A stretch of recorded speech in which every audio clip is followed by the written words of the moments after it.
मी गंगा नदी केव्हा पाहिली नव्हती. आता गंगा पाहताच आनंदानं माझं हृदय भरून आलं. साऱ्या हालअपेष्टा घटकाभर विसरून गेले. ते अफाट गंगेचं पात्र, त्याच्यावर येणाऱ्या छोट्या लहरींवर चमकणारे सूर्यांचे किरण. नजर पोचत होती तिथवर चमकतं पाणी सारखं पळत होतं. काठावर मुद्दाम केलेल्या कुंजासारख्या झाडांच्या रांगा लागलेल्या होत्या. नदीत वेगवेगळ्या प्रकारच्या होड्या होत्या. त्यांच्या वल्ह्याचे ते पाण्यावर आदळल्यावर आवाज ऐकू येत होते. नावाड्याची बडबड ऐकू येत होती. ही पाण्यावरची बडबड तशीच काठावरच्या घाटावरची बडबड. कुठले कुठले लोक घाटावर जमून स्नानसंध्या करीत होते. तसंच कुठं कुठं पांढऱ्या ढगांसारखं नदीकाठचं वाळवंट दिसत होतं. किती प्रकारचे कितीतरी पक्षी वेगवेगळ्या स्वरात तिथं किलबिलत होते. खरोखरच गंगा पुण्यमयी. ते गंगेचं ध्यान पाहत असताना डोळ्यांची भूक भागलीशी वाटली. कलकत्त्याला पोचायच्या आदल्या दिवशी संध्याकाळच्या सुमाराला भरती आली. होडी थांबवावी लागली. एका गावच्या घाटावर आमची होडी नेऊन बांधली. किती गंमत दिसली तिथं. छोट्या छोट्या होडीत बसून मच्छीमार लोक मासे धरत होते. घाटावर बसलेले ब्राह्मण पंडित जोरजोरानं शास्त्र चर्चा करीत होते. नटून थटून आलेल्या गावच्या बायका पाणी भरायला आल्या होत्या. कुणी कळशा घाशीत होत्या, त्या धूत होत्या, पाणी भरून ओतीत होत्या, हसत होत्या, बोलत होत्या, पुन्हा पाणी फेकून देऊन पुन्हा कळशा भरत होत्या. तिथं मला 2 मुली दिसल्या. त्यांना मी कधी विसरणार नाही. दोघीही 7-8 वर्षाच्या होत्या. दिसायला ठाकठीक होत्या, पण तशा सुंदर नव्हत्या. पण सजल्या होत्या अगदी नीटनेटक्या. कानात डूल, हातात गळ्यात एक ठळकसा दागिना, डोकीत फुलांची वेणी, पायात पैंजण आणि कडेवर छोट्या छोट्या 2 कळशा घेऊन आल्या होत्या. पाणी भरताना त्या गात होत्या. एक जण एक चरण म्हणे आणि दुसरी दुसरा. त्यांची नावं विचारली मी. एक होती अमला, दुसरी निर्मला. मी त्यांचं गाणं ऐकण्यात अगदी तल्लीन झाले होते. ते पाहून बसूबाबूंची पत्नी म्हणाली, कसलं ते जळं गाणं ऐकते आहेस? मी म्हटलं, त्यात काय बिघडलं? ती म्हणाली, मेलेल्या पोरी आचरट दिसतात. गृहस्था घरच्या पोरींनी असं घाटावर गायचं का? मी म्हटलं, 16 वर्षाच्या मुलीच्या तोंडी गाणं शोभायचं नाही कदाचित. ते 7 वर्षाच्या मुलीच्या तोंडी मोठं मिठं लागतं. जवानाच्या हातची थप्पड बसली तर राग येतो, पण 3 वर्षाच्या पोराने चापटी मारली तर गुदगुल्या होतात. बसूंची गृहिणी यावर काही बोलली नाही. नुसती घुम होऊन बसली. मी विचार करू लागले. मी म्हटलं, हा भेद का? एकच गोष्ट दोघांना 2 प्रकारे का जाणवते? गरीबाला दान दिलं तर ते पुण्य समजलं जातं, पण अधिकाऱ्याला दिलेले पैसे म्हणजे खुशामतीची लाज म्हणतात. खरं ते खरंच, पण ते बोलायला गेलं तर आत्मश्लाघ्य होते. क्षमा म्हणजे माणुसकी, पण दुर्जनाला क्षमा केली तर ते महापाप का व्हावं? कुणी बायकोला जंगलात सोडली तर लोक त्याला महापापी म्हणतात, पण रामानं सीतेला वनवासाला पाठवली त्याला महापापी का म्हणत नाहीत? होडीतून जाता जाता दुरून कलकत्ता दिसू लागलं.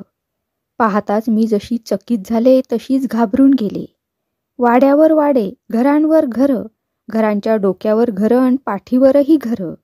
जसा काही घराचा समुद्रच. अंत नाही, संख्या नाही, सीमा नाही. जहाजाच्या डोलकाठ्याचं जंगल बघून मी थक्क होऊन गेले.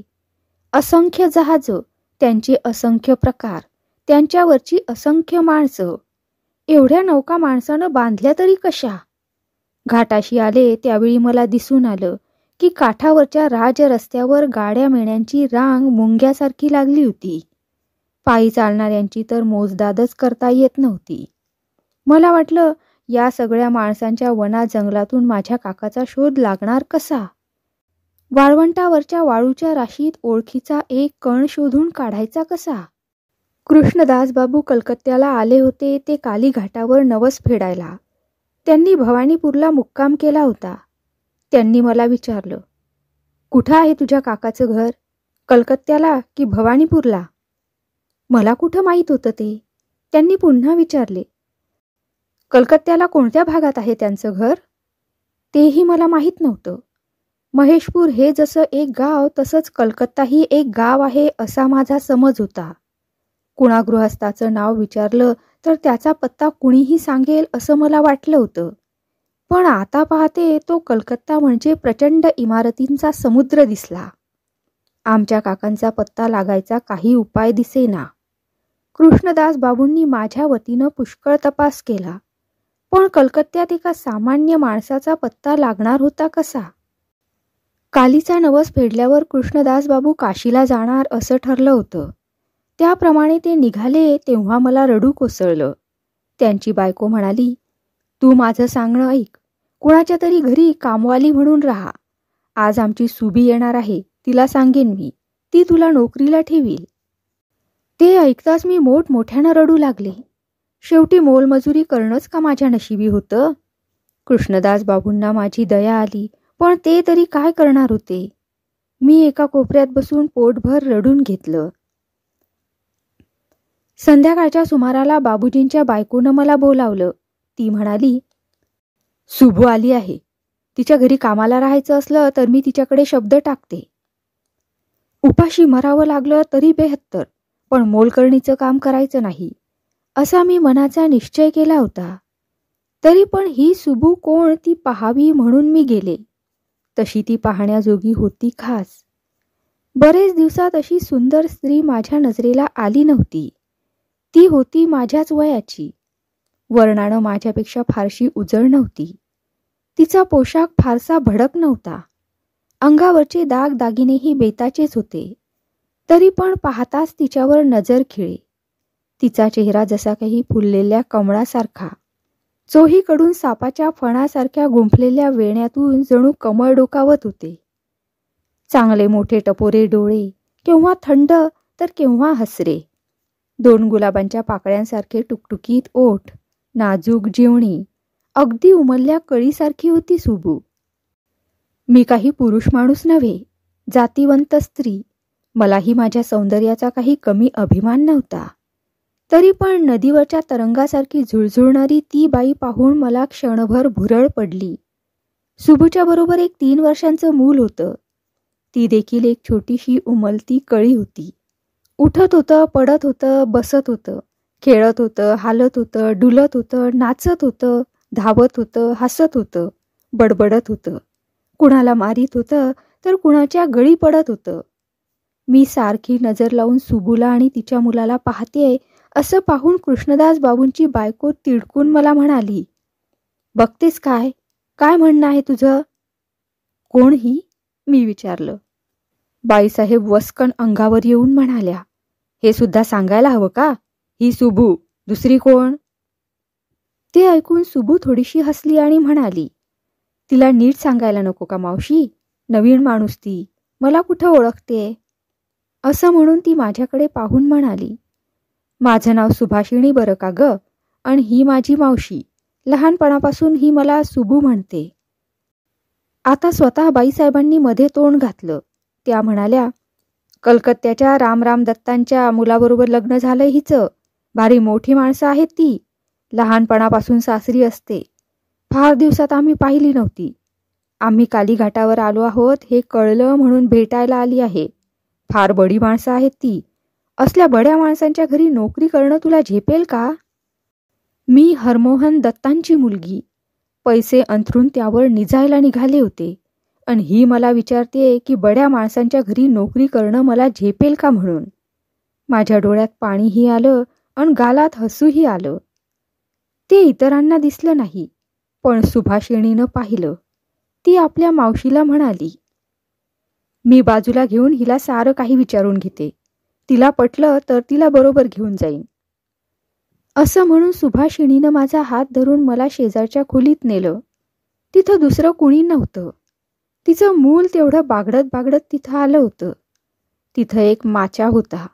त्यावर सुभाषिणी बसली आणि माझा हात धरून तिनं मला आपल्या जवळ बसवलं. ती म्हणाली, तू विचारलं नाहीस तरी मी माझं नाव तुला सांगितलं. तुझं नाव काय ग ताई? ताई, नोकरीच करायची असली तर हिच्याच हाताखाली करावी असं मनाशी ठरवून मी म्हणाले. माझी 2 नावं आहेत, एक चालू नाव आणि दुसरं ठेवलेलं, तेच मी यांना सांगितलं. अर्थात तुमच्यापाशी मी तेच सांगते. माझं नाव कुमुदिनी. सुभाषिणी म्हणाली, बरं बरं, मूळ नाव न का कळेना, जातीनं कायस्थच ना? मी हसून म्हटलं, हो, आम्ही कायस्थ. सुभाषिणी म्हणाली, कुणा घरची मुलगी, कुणा घरची सून, अन घर कुठं हे सध्या काही मी विचारत नाही. आता मी काय म्हणते ते ऐक. तू थोरा मोठ्या घरची कुणीतरी आहेस हे मी केव्हाच ओळखलंय. तुझ्या हाताला आणि गळ्याला दागिन्यांची खूण अजूनही दिसते. तुला मी काही हलकं काम द्यायची नाही. तुला स्वयंपाक करता येतो का? मी म्हटलं, हो, आमच्या घरी मी स्वयंपाक करीत असे. सुभाषिणी म्हणाली, आमच्या घरी आम्ही सारीच स्वयंपाकाला लागतो. तरी पण इथल्या रीतिरिवाजाप्रमाणे आमच्या घरी एक स्वयंपाकीण आहे. ती बया जाणार आहे घरी. सासूबाईंना सांगून तुला तिच्या जागी ठेवून घेईन. स्वयंपाकिणीसारखा काही तुला स्वयंपाक करायला नको. आम्ही सारी रांधतो वाढतो तशी तूही रांधीत वाढीत जा. कसं, राजी? मूल म्हणालं, आजी? आजी? आई म्हणाली, तू पाजी. मूल म्हणालं, मी बाबू, बाबा पाजी. असं बोलायचं नाही बरं बाळ. मुलाला हळूच असं दरडावून ती माझ्याकडे पाहून म्हणाली, रोज असंच म्हणतो हा. मी म्हटलं, तुमच्यापाशी मोलकरणीचं काम करायलाही मी राजी आहे. ती म्हणाली, तुम्ही काय म्हणतेस? हे अहोजाहो कशाला ताई? अहोजाहो कर सासूबाईंना. त्यांचीच तेवढी थोडीशी भीती वाटतेय मला. त्यांचा स्वभाव आहे जरा किरकिरा. त्यांची मर्जी संपादन करायला हवी तुला. ते तुला खास जमेल. माणसाची पारख आहे मला. आता सांग मला, कबूल? मी म्हटलं, कबूल न करून काय करू? दुसरं काय करणार आहे मी? पुन्हा माझे डोळे भरून आले. ती म्हणाली, असं का म्हणतेस? आता जरा थांब. महत्वाचीच गोष्ट विसरून गेले मी. मी आलेच हं. सुभाषिणी तशीच तडक मावशीपाशी गेली आणि म्हणाली, काय ग, ही तुमची कोण? एवढे शब्द मला ऐकू आले. तिच्या मावशीनं काय उत्तर दिलं ते मला ऐकू आलं नाही. माझ्याबद्दल तिला जेवढं काही माहीत होतं तेवढंच तिनं सांगितलं असावं. पुरोहित भटजींनी सांगितलेल्या हकीकतीपेक्षा तिला तरी अधिक काय माहीत होतं? यावेळी मात्र मूल तिच्याबरोबर गेलं नव्हतं. माझा हात धरून खेळत बसलं होतं. मी त्याच्याबरोबर काहीतरी किडबिड बोलत होते. सुभाषिणी परत आली तेव्हा मूल म्हणालं, आई, हिचा हात बघ. मी पूर्वीच पाहिलाय, सुभाषिणी हसून म्हणाली. नंतर ती माझ्याकडे वळून म्हणाली, आता चल, गाडी तयार आहे. नाही म्हटलंस तर उचलून घेऊन जाईन. मात्र एक गोष्ट ध्यानात ठेव, सासूबाईंना बगलेला मारायला हवं. तिनं मला ओढीतच नेऊन गाडीत बसवलं. पुरोहित भटजींनी दिलेल्या 2 लुगड्यांपैकी एक माझ्या अंगावर होतं. दुसरं दोरीवर वाळत होतं. ते काढून घ्यायला देखील तिनं मला सवड दिली नाही. त्याऐवजी सुभाषिणीच्या मुलाला कडेवर घेऊन त्याचे मुके घेत घेत मी चालती झाले. सुभाषिणीच्या सासूची मर्जी संपादन करायची. अर्थात घरी पोहोचताच पहिल्यानं तिला प्रणाम करून तिची पायधूळ घ्यायची. नंतर ती कशी काय आहे हे एकदा पाहून घेतलं. घराच्या गच्चीवर गादी तक्क्या घेऊन ती पडली होती. एक बाई तिचे पाय चेपीत होती. तिथं काळोख होता. मला वाटलं गळ्यापर्यंत शाई भरलेली एक बाटली गादीवर पडली आहे. तिचे पिकलेले केस म्हणजे बाटलीचं टीनचं झाकणसं वाटलं. मला पाहिल्यावर घरवालीनं सुनेला विचारलं, कोण ही? सून म्हणाली, एक स्वयंपाकीण शोधत होता ना तुम्ही, ती येताना घेऊन आलीय. कुठं मिळाली? मावशीनं दिली. ब्राह्मण की कायस्थ? कायस्थ. घरवाली नाक झटकून म्हणाली, जळी मेली तुझी मावशी. कायस्थाची बाई घेऊन कसं व्हायचं? हिच्या हातचा भात बामणाला कसा चालेल? रोज तर बामणांना जेवायला घालायचं नाही ना? सून म्हणाली, चालेल तेवढं चालवून घेऊ. पुढं कुणी बामणी मिळाली तर ठेवून घेऊ. पण त्या मेल्या ब्राह्मणांच्या बायकांचं सोळच मोठं. आम्ही स्वयंपाकघरात गेलो तर हंडी मडकी फेकून देतात. का? आम्ही काय महार की चांभार? मनातल्या मनात मी सुभाषिणीला शाबासकी दिली. शाईच्या बाटलीला आपल्या बोटाभोवती नाचवायची तिला ताकद होती खास. घरवाली म्हणाली, हे तर खरं ग. या असल्या लोकांची ही मिजाज बघून चीड येते. तर मग काही दिवस हिलाच ठेवून घेऊ. पगार किती मागतेय? त्या बाबतीत आमचं काही बोलणं झालं नाही, सून म्हणाली. आता काय म्हणावं तुम्हा आजकालच्या पुरींना, घरवाली म्हणाली. नोकर ठेवायला घेऊन येते आणि पगार ठरवला नाही म्हणते.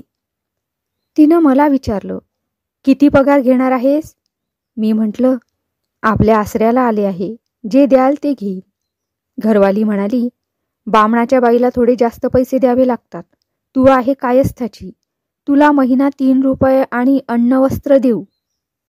आसरा मिळाला हेच मला पुरेसं झालं होतं. अर्थात मी कबुली दिली. पगार घ्यायचा याच कल्पनेनं माझ्या काळजाला पीळ पडला होता.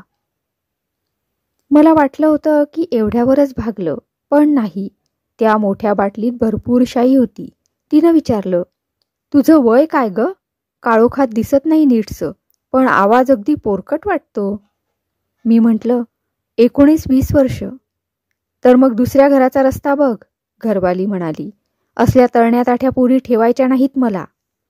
सुभाषिणीनं मध्ये तोंड घातलं. ते का? तळण्या ताठ्यांना काय काम झेपत नाही? अगदीच वेडी आहेस तू, घरवाली म्हणाली. असल्या तळण्या पुरी काही बऱ्या नसतात. असं कसं म्हणता? सून म्हणाली. जगातल्या सगळ्याच तळण्यापुरी काय वाईट असतात? साऱ्याच नसतील ग, घरवाली म्हणाली. पण अशी कामधामं करणारी हलकी तळणी माणसं काय चांगली असतात? आता मला रडू आवरेना. मी रडत रडत तिथून निघाले. शाईची बाटली सुनेला म्हणाली, मेली निघून गेली वाटतं. असं वाटतं खरं, सून म्हणाली. तर मग जाऊ दे, घरवाली म्हणाली.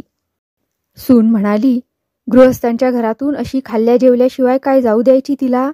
तिला जेवायला घालीन आणि मग निरोप देईन. असं म्हणून सुभाषिणी माझ्या मागोमाग आली आणि मला पकडून धरून आपल्या शेजघरात घेऊन गेली. मी म्हटलं, कशाला मला थांबवून घेता? पोटाच्या आगीसाठी म्हणा की जीवाच्या राखणीसाठी म्हणा, असली बोलणी ऐकून घेणं मला कठीण जातंय. सुभाषिणी म्हणाली, तर मग राहू नकोस, नुसती आजच्या रात्रीपुरती राहा म्हणजे झालं. मी कुठं जाणार होते?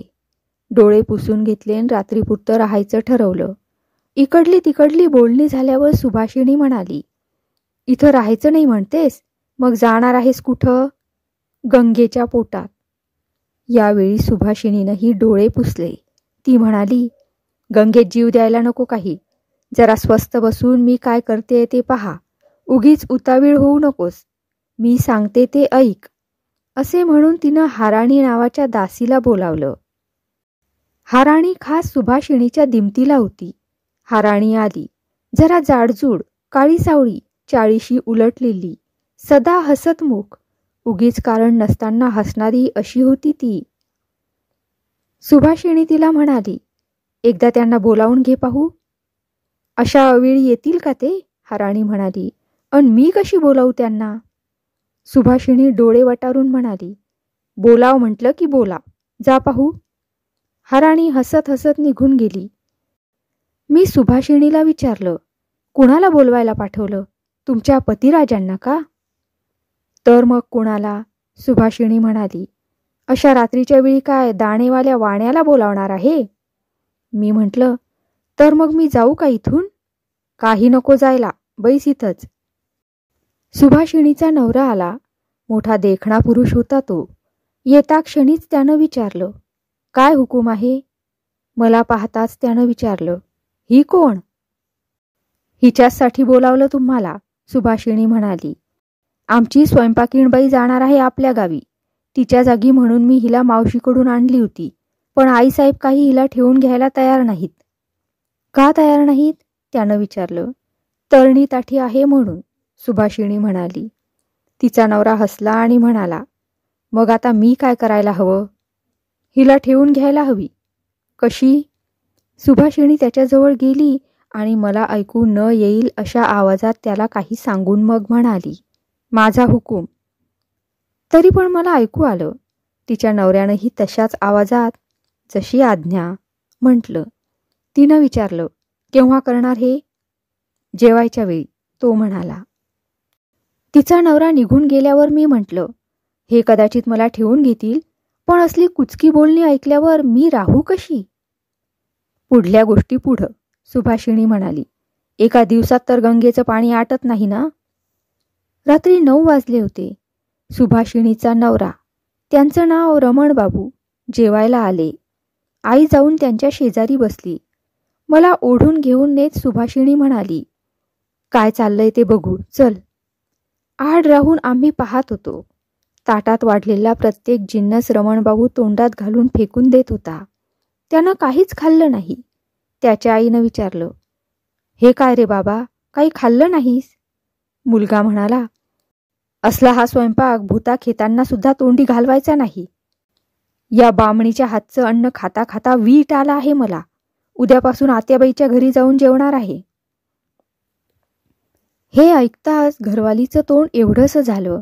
ती म्हणाली, तसं कुठं जायला नको रे बाळा, मी दुसरी स्वयंपाकीण आणते.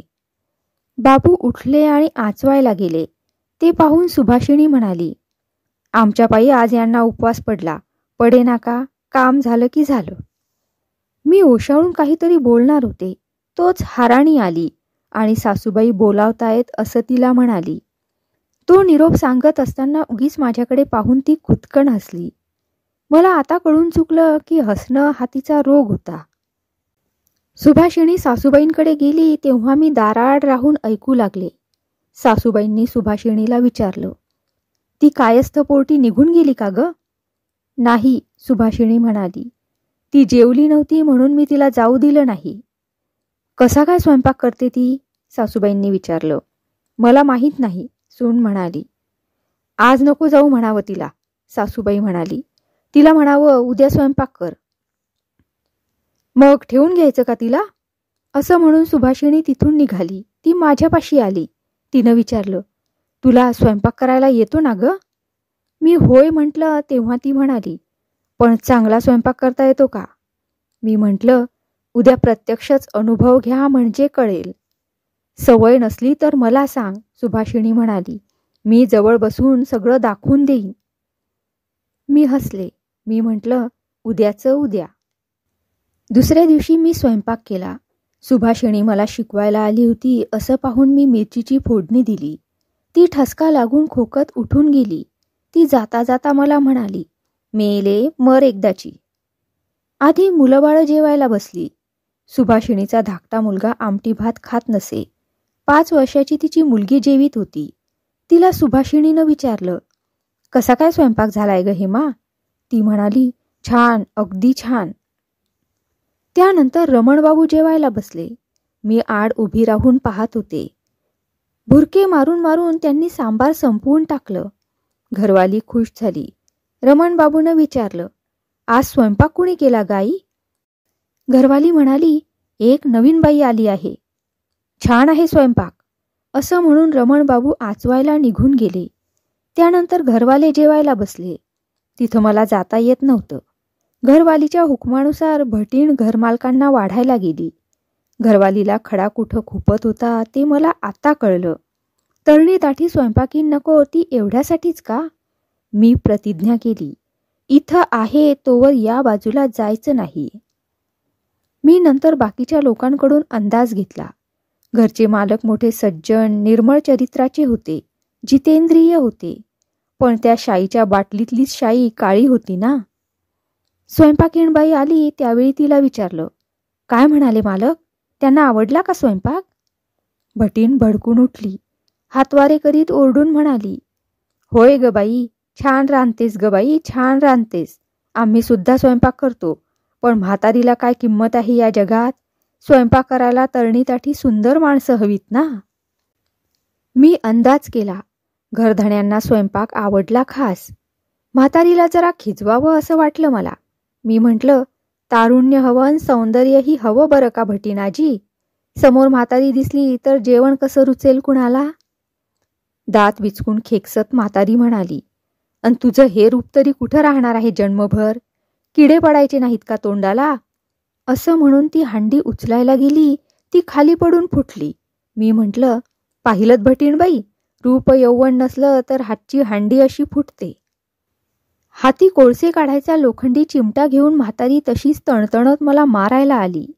तिला नीटसं ऐकू येत नव्हतं. माझं म्हणणं तिला चांगलंसं ऐकू आलं नसावं. तिनं घाणेरड्या भाषेत मला उत्तर दिलं. मलाही जरा गंमत करावीशी वाटली. मी म्हटलं, थांबा अक्काबाई, तो चिमटा हातातच राहू दे. तितक्यात सुभाषिणी तिथं आली. म्हातारी रागात होती. तिची नजर तिच्याकडे गेली नाही. चिमटा धरून माझ्या अंगावर धावून येत ती म्हणाली, हरामजादे, तोंडाला येईल ते बोलतेस का? हाताला चिमटा घेईन म्हणतेस? पागल झाले आहे का मी? सुभाषिणीनं ते ऐकलं आणि ती तिला दरडावून म्हणाली, मी आणली आहे तिला. तिला हरामजादी म्हणणारी तू कोण? आत्ताच्या आत्ता घराबाहेर निघ. म्हातारी घाबरली. हातातला चिमटा फेकून देऊन रडकुंडीला येऊन म्हणाली, नाही हो बाई, नाही, असं काय म्हणता? मी कधी कुणाला हरामजादी म्हटलं? असं कसं मी बोलेन कुणाला? अगदी थक्क केलंत बाई तुम्ही. ते ऐकून सुभाषिणी खुदखुदून हसू लागली. म्हातारीनं भोकाड पसरून रडायला सुरुवात केली. ती म्हणाली, हरामजादी म्हणेल ती नरकात जाईल. आता आम्ही म्हातारीला समजावायला सुरुवात केली. पहिल्यानं मी म्हणाले, हे पहा बाईसाहेब, त्यांनी हरामजादी म्हटलेलं केव्हा ऐकलं तुम्ही? केव्हा म्हटलं यांनी? मला तरी ऐकू आलं नाही. तेव्हा म्हातारी म्हणाली, आता तुम्हीच ऐका सुनबाई, असले शब्द येतील का कधी माझ्या तोंडावाटे? खरं हो खरं, सुभाषिणी म्हणाली. बाहेर कुणीतरी तसं म्हटलं ते माझ्या कानी आलं वाटतं. एवढ्या या भटीनबाई असं कसं म्हणतील? काल यांचा स्वयंपाक चाखला होतास? या उभ्या कलकत्त्यात असा स्वयंपाक करता येतोय का कुणाला? आता ऐक तू, ऐकलंस? म्हातारी माझ्याकडे पाहून म्हणाली. तेच तर म्हणतात सारे लोक. मी म्हटलं की असला स्वयंपाक उभ्या जन्मात आम्ही कधी चाखला नव्हता. म्हातारी तोंडभर हसली आणि म्हणाली, तुम्ही लोक म्हणणारच तसं. गृहस्थाघरची मुलगी तू, स्वयंपाकाची पारख तुला नसायची तर कुणाला? असल्या मुलीला का मी कधी गाली देईन? खास तू आहेस थोरा मोठ्यांची मुलगी. काही काळजी करू नकोस. अगदी छान स्वयंपाक करायला तुला शिकवीन, तेव्हाच इथून जाईन. अशा रीतीनं म्हातारी बरोबर आमचा तह झाला. गेले कित्येक दिवस मी रडून काढले होते. फार दिवसांनी आज पहिल्यानंच मी हसले. ते हसणं होतं गरिबाच्या निधीसारखं. फार गोड लागलं ते. म्हणूनच हा म्हातारीचा इतिहास मी इतक्या विस्तारानं लिहिला. ते माझं हसणं मी जन्मभर विसरणार नाही. त्यावेळच्या त्या हसण्याचा तो आनंद यापुढं लाभणं अशक्य होतं. त्यानंतर घरवाली जेवायला बसली. मी तिला सारे जिन्नस आग्रह करून करून वाढले. थेरडीनं बकाबका खाऊन टाकले. शेवटी म्हणाली, एकूण जेवण छान करतेस. कुठं ग शिकलीस हे? माझ्या बापाच्या घरी, मी म्हटले. कुठं आहे ग तुझ्या बापाचं घर? तिनं विचारलं. मी एक खोटंच गावाचं नाव सांगितलं. तेव्हा ती म्हणाली, हा तर थोरा मोठ्या घरचा स्वयंपाक दिसतोय मला. बराच मोठा माणूस होता का तुझा बाप? होता खरा. मग तू स्वयंपाकीण म्हणून आलीस कशाला? प्रसंग येत असतो माणसावर केव्हा केव्हा, मी म्हटलं. तर मग राहा, घरवाली म्हणाली. आनंदात राहा. थोरा मोठ्यांची मुलगी तू, तशीच वागवू आम्ही तुला. जेवून उठल्यावर सुभाषिणीला बोलावून ती म्हणाली, ऐकलंस का ग सुनबाई? हिला कुणी उणं अधिक बोलायचं नाही म्हणावं.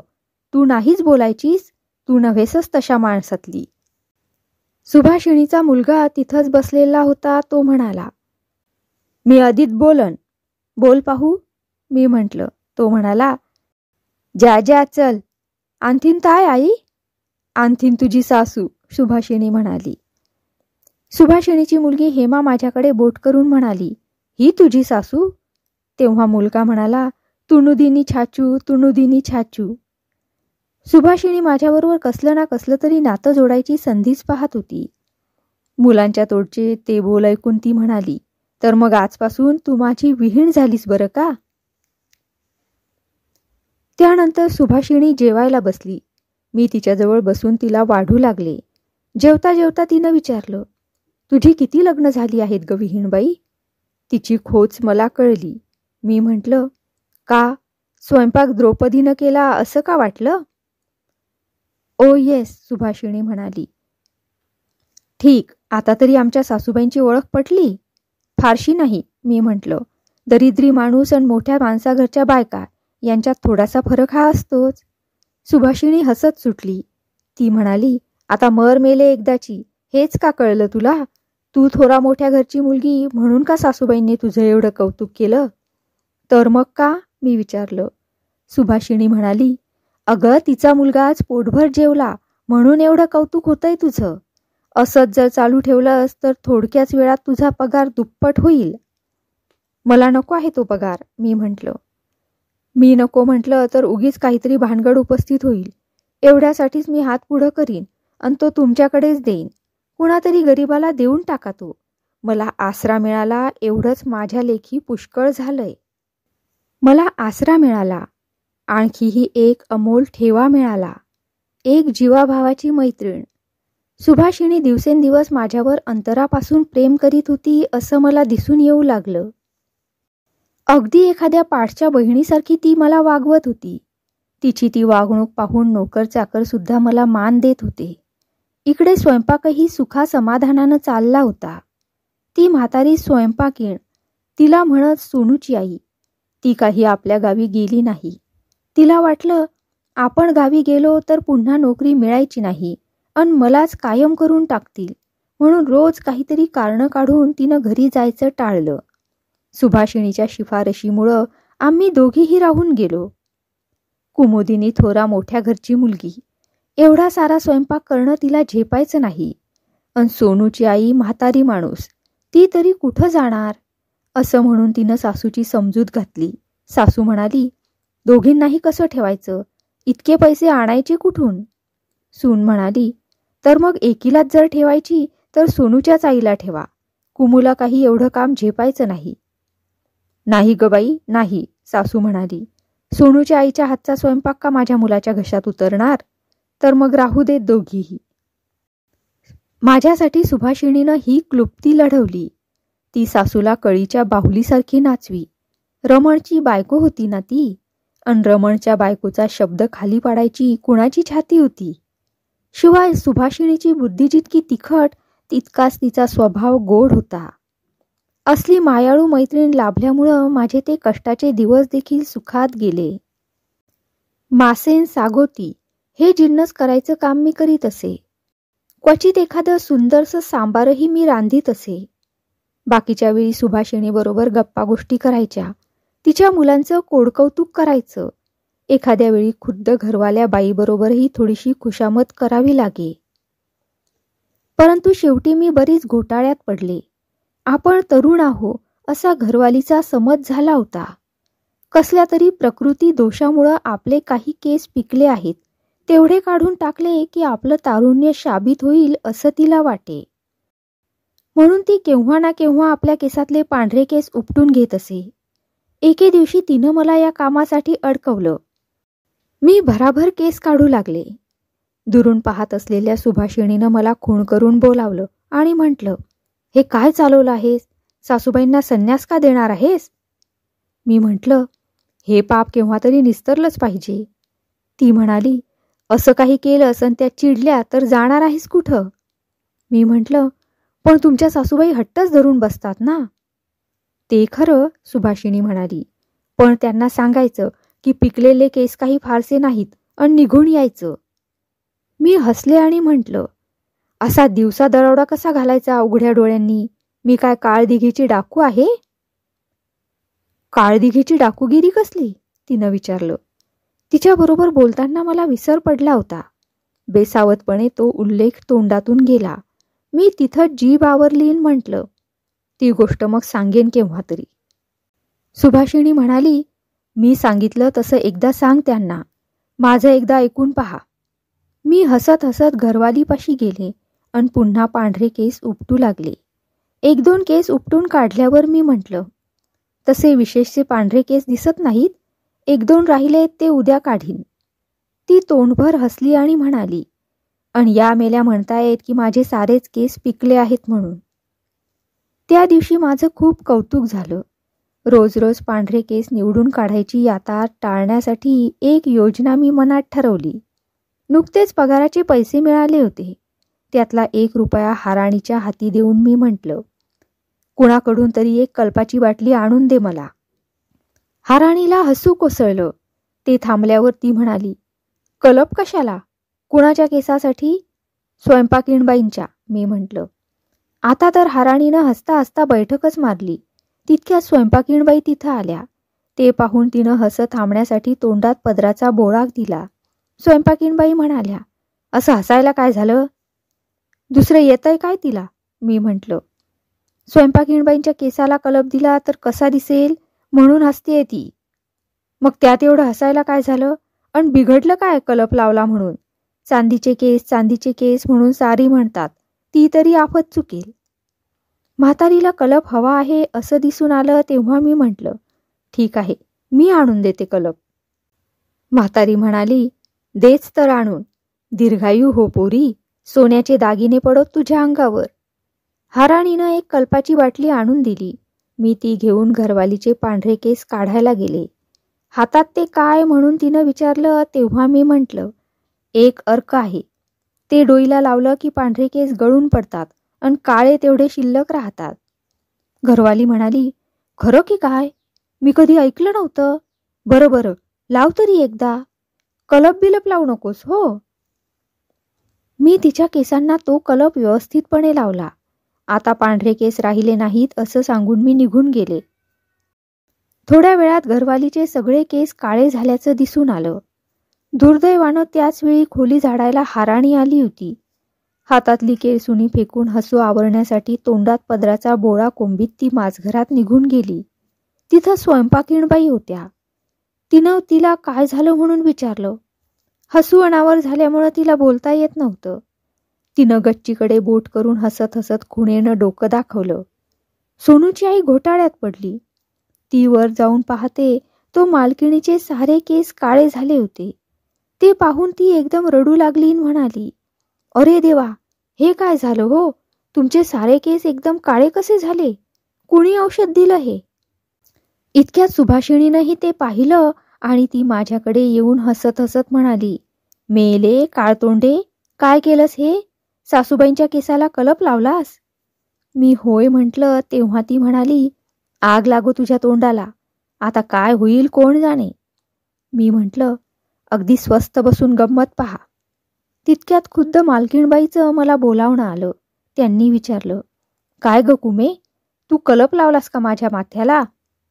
बाईंचा चेहरा खुशीत आल्यासारखा दिसत होता. असं पाहून मी म्हटलं, कोण म्हणतंय असं? बाई म्हणाल्या, ही सोनूची आई म्हणते. मी म्हटलं, सोनूच्या आईला काय कळतंय? हा कलप नव्हे, औषध आहे ते. एकंदरीत बरं दिसतंय तुझं औषध, जरा आरसा घेऊन ये पाहू. मी आरसा आणून दिला. आरशात तोंड पाहिल्यावर बाई म्हणाल्या, अगं बाई, सारे केस काळे झालेत की. अगं गाढवी, लोक म्हणतील की कलप केलाय. बाई तोंडभर हसू लागल्या.